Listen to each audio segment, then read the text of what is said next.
इसके तीसरे कांड अरण्य कांड के बारे में। कुछ समय तक चित्रकूट में निवास करने के बाद राम जी जानकी माता और लक्ष्मण जी के साथ आगे की ओर प्रस्थान करते हैं। अरण्य कांड में इंद्र के पुत्र जयंत का भी प्रसंग आता है, जो श्री राम के बल की परीक्षा करने के लक्ष्य से कौवे का रूप धारण कर माता सीता के चरणों में चोंच मार देता है। माता के चरणों से जब रक्त बह चला, तब श्री राम ने एक सीक को अभिमंत्रित कर जयंत की ओर छोड़ा। जयंत बचने के लिए अपने पिता इंद्र के पास भी गए, लेकिन उन्होंने भी रामद्रोही को शरण नहीं दी। अंत में वो श्री राम से एक क्षमा प्रार्थना करता है और श्री राम कौवा रूप धारण किए इंद्र पुत्र को काणा कर जीवन दान दे देते हैं।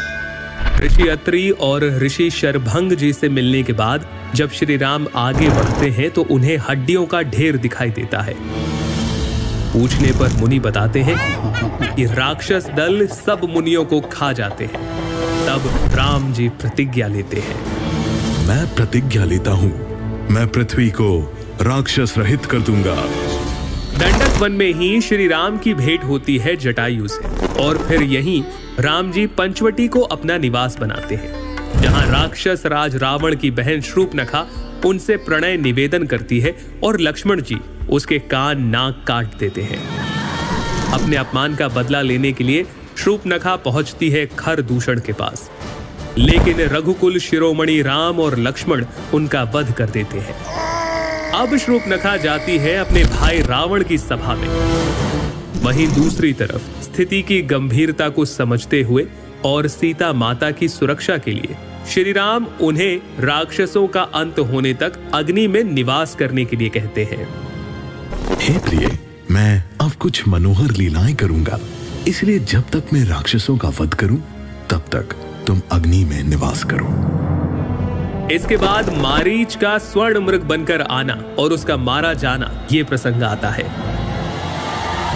इधर रावण द्वारा सीता माता के स्वरूप यानी माया सीता का हरण किया जाता है और जानकी विलाप करते हुए कहती है, हे रघुनाथ जी, आपने किस अपराध पर मुझसे दया भुला दी।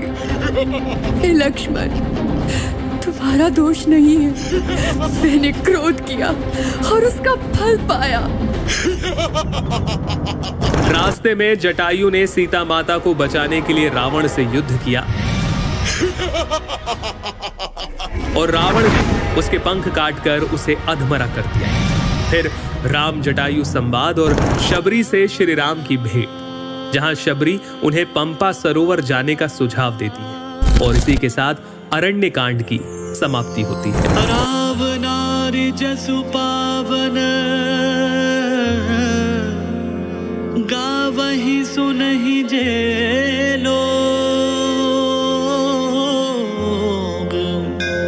राम भक्ति दृढ़ पावहि